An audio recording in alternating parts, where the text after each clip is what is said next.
Subscribe कीजिए कुंडलनी जागरण को और प्रेस कीजिए बेल आइकन को, जिससे कि आपको मिल सके हमारी लेटेस्ट वीडियो सबसे पहले। सत्ता को भी कोई झेल नहीं सकता, संपत्ति कोई झेल नहीं सकता, स्वतंत्रता को भी नहीं झेल सकता। ये तो मनुष्य की दशा है। तो फिर सोचना चाहिए कि इससे कोई ना कोई ऊंची दशा होगी जहां इन सब चीज का भोग मनुष्य ले सकता है। और भोग तभी ले सकता है जब वो सत्य में खड़ा हो। जिस वक्त आप इन फूलों की सजावट देखेंगे तो आप कहेंगे भाई कितने फूल थे, पता नहीं किसने लगाए, कितना रुपया लाए, ये किया वो किया, सब दुनिया भर की बातें कहें। लेकिन अगर कोई योगी होगा तो बस उसके सामने हठात खड़ा हो जाएगा, कोई निर्विचार स्थिति में।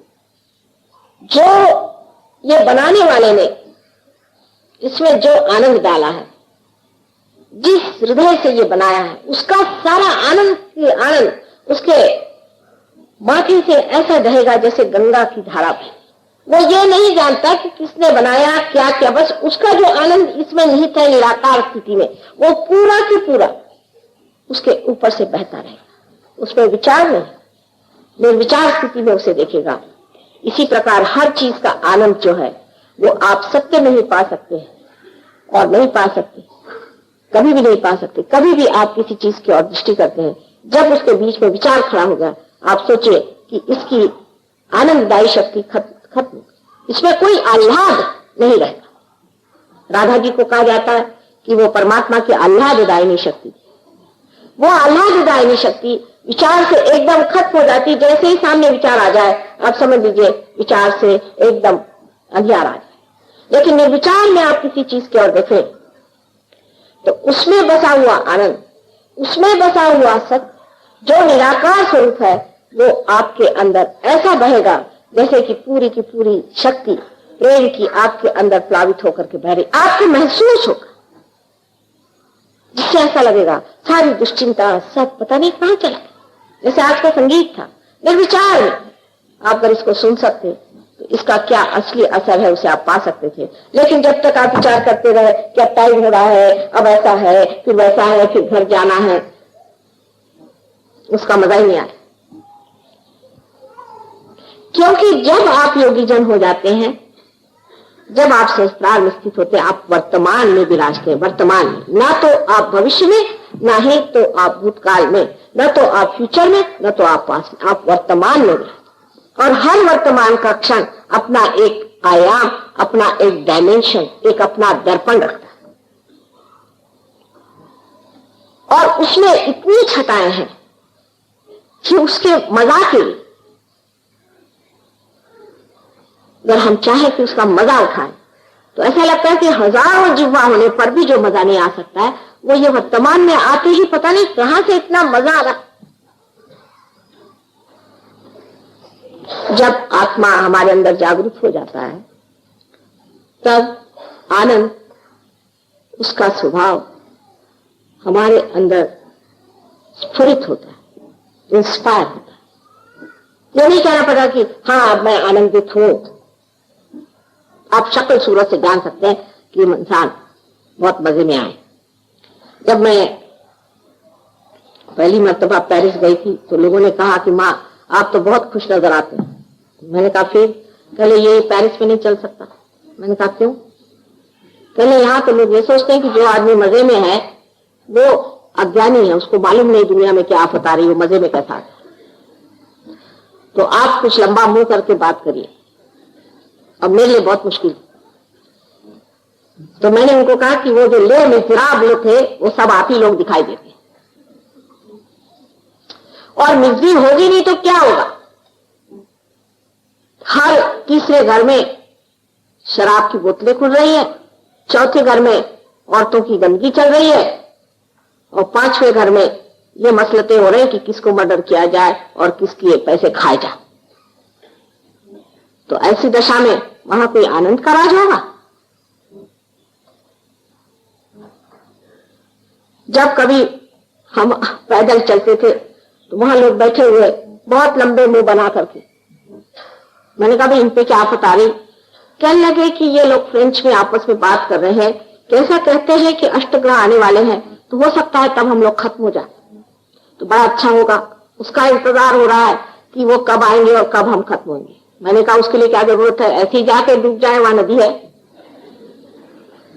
इतने गरीब दुखी जीव है तो तब तक इंतजार करने की क्या जरूरत है। शायद हो कि अष्टग्रह के चक्र से बची जाए तो ये जाकर क्यों नहीं वहां डूब जाए, अच्छा नहीं। इस तरह की उन्होंने अपनी दशा बना ली कि हम बड़े दुखी जीव हैं और हमारे जैसे दुखी जीव के लिए एक ही अच्छा है कि हम कब मर जाए। आपको आश्चर्य होगा कि स्विट्जरलैंड, स्वीडन, नॉर्वे में एक स्पर्धा है, कंपटीशन है कि कितने लोग इस साल वहां आत्महत्या से मरे। जवान लड़के 17 साल से 25 साल के वहां आपस में स्पर्धा लगाते हैं। इस साल स्विट्जरलैंड को हाईएस्ट नंबर मिला। कारण यह है कि आपने पैसा इकट्ठा कर दिया लेकिन आनंद आपको मिला नहीं। ये बात सही है, सब कुछ मिल गया, मोटर मिल गई, क्या क्या हम लोग जो ढूंढते रहते हैं हिंदुस्तानी, वो सब उनके पास होने के बाद अब वो ढूंढ रहे हैं हम मरेंगे कैसे। उसके इंतजाम सोचते हैं कि किस तरह से मरना ठीक रहेगा। वो नहीं जानते कि कोई मरता तो है नहीं, फिर वापस आ जाएंगे रोने के लिए।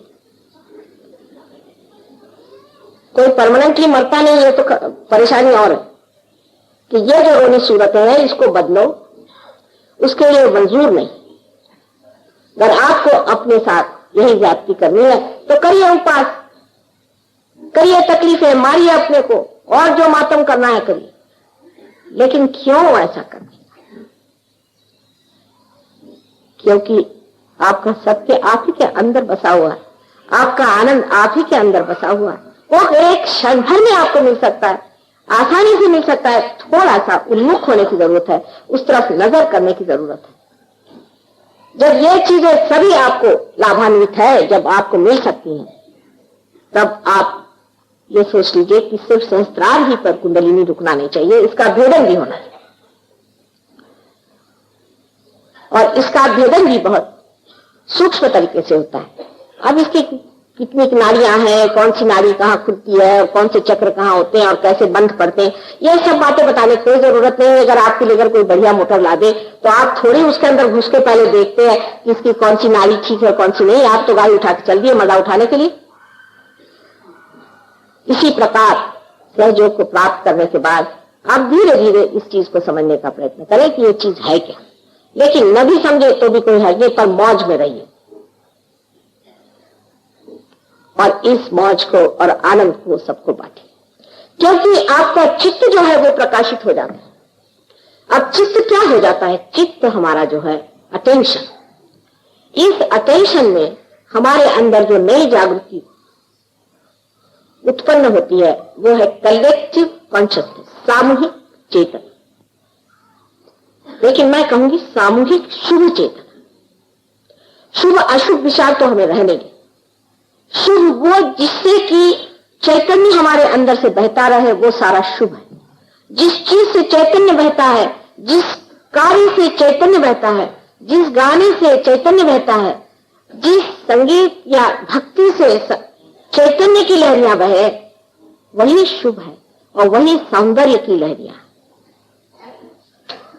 तो ये शुभ चेतना हमारे अंदर जागृत हो जाती है। माने ये नहीं कि हमारे बुद्धि में कोई चीज आ जाती है, पर हम जान सकते हैं कि हमारे अंदर कौन सा दोष है, क्योंकि हम आत्म साक्षात्कार भी पाते हैं और हम जैसे व्यष्टि में इसे पाते हैं वैसे समष्टि में भी पाते हैं। माने जैसे हम एक इंडिविजुअल में पाते हैं वैसे हम कलेक्टिव में भी पाते हैं। अब कलेक्टिव का चमत्कार देखिए। आज तक जो आप लोगों ने थियोरीज बनाई ये सिर्फ थियोरीज हैं, खोखली हैं। जैसे कोई कहता है कि हमारा विश्वास कैपिटलिज्म में है, फिर कोई कहता है हमारा कम्युनिज्म में है, फिर उसमें है, फिर उसमें है, सब खोखलापन। असल में एक योगी जो होता है, या हम समझ लीजिए बड़े भारी कैपिटलिस्ट हैं, क्योंकि सब शक्तियां अगर हमारे अंदर नहीं है तो हम तो कैपिटलिस्ट हो गए। लेकिन हम हैं बड़े भारी कम्युनिस्ट भी, जब तक इसे बांटेंगे नहीं हमें चैन नहीं आता। इसलिए एक साहब ने पूछा कि साहब आप क्यों सहयोग करते हैं, आप क्यों जागृति करते हैं लोगों के, आप सुखी है, आपके पति इतने अच्छे हैं, आपके बाल बच्चे इतने अच्छे, घर में बैठे जाकर कहां बैठ सकते, चैन। जब तक इसे बांटेंगे नहीं मजा नहीं आएगा।